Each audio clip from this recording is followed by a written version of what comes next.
Donc, après la détermination de résultat fiscal par la réintégration des charges non déductibles et par la déduction des produits non imposables, on va passer à la détermination de résultat fiscal net ou bien de bénéfice net de la société. Comme nous avons déjà précisé, que le résultat fiscal, c'est le résultat comptable plus les réintégrations moins les déductions. Les réintégrations sont les charges non déductibles, c'est-à-dire des charges comptabilisées, mais sur le plan fiscal sont considérées comme des charges non déductibles. Et la déduction des produits non imposables, donc sont des produits comptabilisés par la société, mais sur le plan fiscal sont considérés comme des produits non imposables. Donc le résultat fiscal, c'est le résultat comptable plus les réintégrations moins les déductions. Et pour passer de résultat fiscal au résultat fiscal net, la société a le droit de déduire des déficits antérieurs. On appelle ces déficits antérieurs le report déficitaire. Et donc le résultat fiscal net ou le bénéfice fiscal net de la société, c'est le résultat fiscal moins le déficit reportable. Donc le déficit d'un exercice peut être déduit des bénéfices des exercices comptables suivants jusqu'au 4e exercice qui suit l'exercice déficitaire. Donc cette limitation de délai de déduction n'est pas applicable au déficit ou à la fraction du déficit correspondant à des amortissements régulièrement comptabilisés et compris dans les charges déductibles de l'exercice. Donc la société, lorsqu'elle réalise des déficits, elle a la possibilité de déduire ces déficits des exercices bénéficiaires suivants. Et dans ce cadre, on fait la distinction entre la partie de déficit lié à l'exploitation et la partie de déficit lié à l'amortissement. Pour le déficit lié à l'exploitation, il est reportable sur 4 ans. Donc on a le droit de reporter ce déficit sur l'exercice N plus 1, N plus 2, N plus 3 et N plus 4.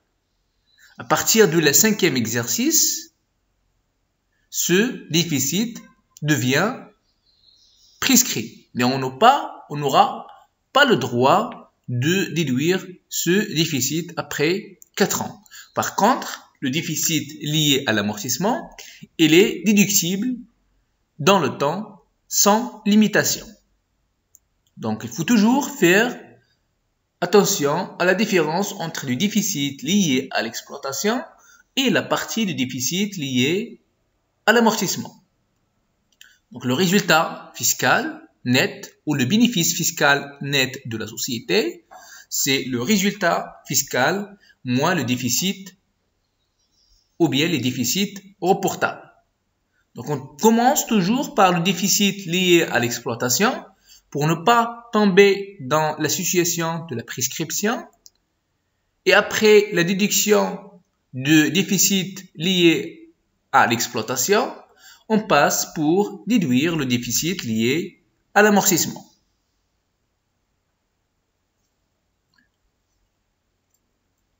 Un exemple sur le déficit reportable.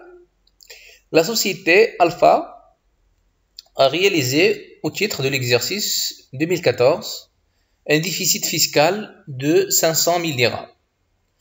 Dans la partie de l'amortissement s'élève à 100 000 dirhams et donc la partie de l'exploitation est de 400 000 dirhams. Les résultats fiscaux des années suivantes sont donnés dans le tableau suivant. Donc la société, au titre de l'exercice 2015, a réalisé un bénéfice fiscal de 100 000 dirhams. L'exercice 2016, un bénéfice de 50 000 dirhams. Un bénéfice de 100 000 dirhams pour l'exercice 2017. Et un bénéfice fiscal de 50 000 dirhams pour l'exercice 2018. Et un bénéfice de 70 000 dirhams pour 2019. Et pour l'exercice 2020, un bénéfice fiscal de 80 000 dirhams et un résultat fiscal de 300 000 dirhams pour l'exercice 2021.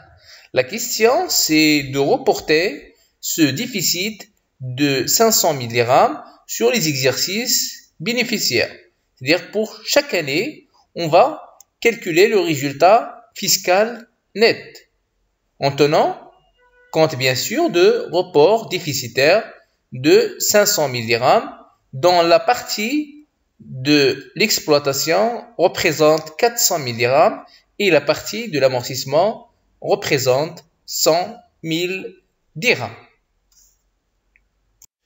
Alors, on va commencer par l'exercice 2015.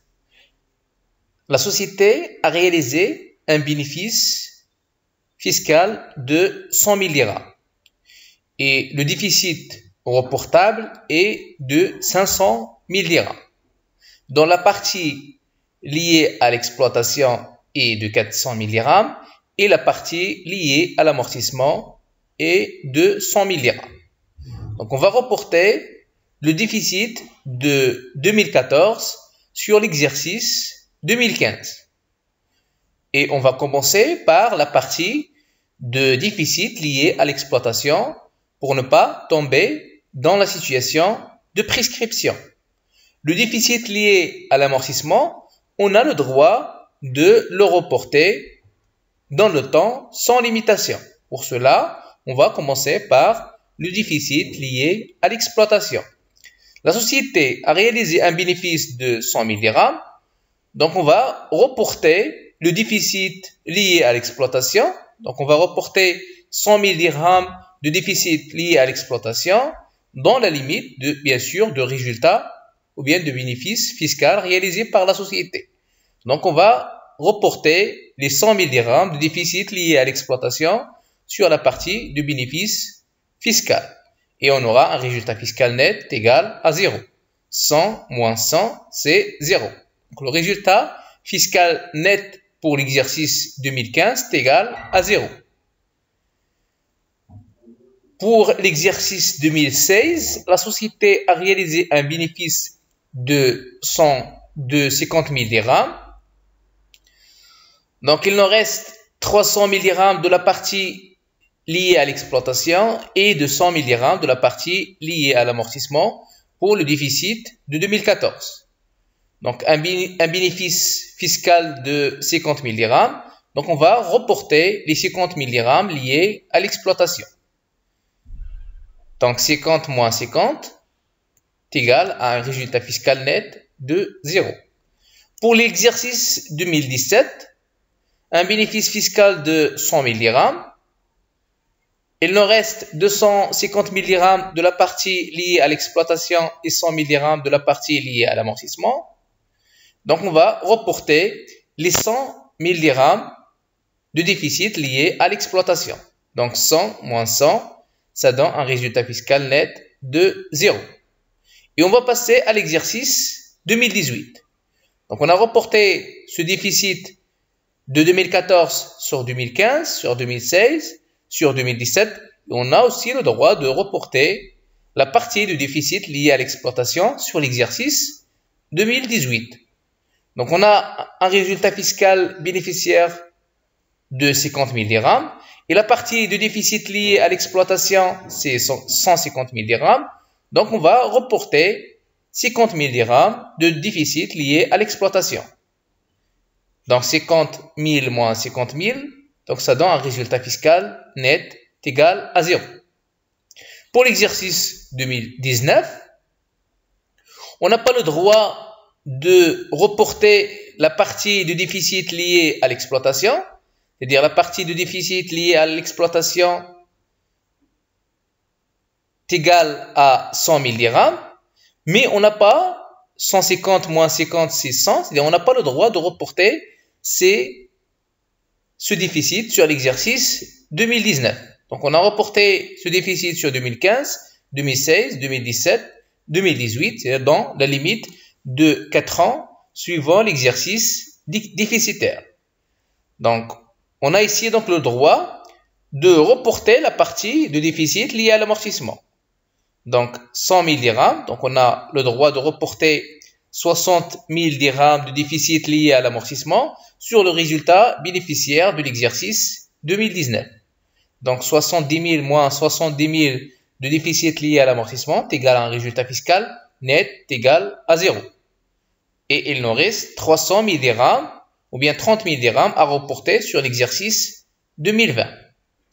Donc pour l'exercice 2020, un exercice bénéficiaire de 80 000 dirhams, la partie reportable en matière de déficit lié à l'exploitation est égale à 0 et la partie de l'amortissement est égale à 30 000 dirhams.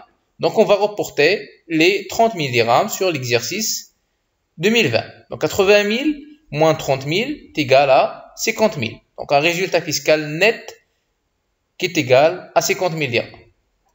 Et pour l'exercice 2021, on a un résultat fiscal bénéficiaire de 300 000 dirhams. Le déficit reportable est égal à 0. Et le résultat fiscal net, ça sera de 300 000 dirhams moins 0, c'est 300 000 dirhams. Donc un résultat fiscal net de 300 000 dirhams. Donc on va reporter le déficit de l'exercice 2014 sur les exercices 2015, 2016, 2017, 2018 pour la partie liée à l'exploitation. Et pour la partie liée à l'amortissement, on a le droit de reporter ce déficit sur les exercices 2019, 2020, 2021, etc. Donc c'est la méthode de report déficitaire en faisant la distinction entre le déficit lié à l'exploitation et le déficit lié à l'amortissement.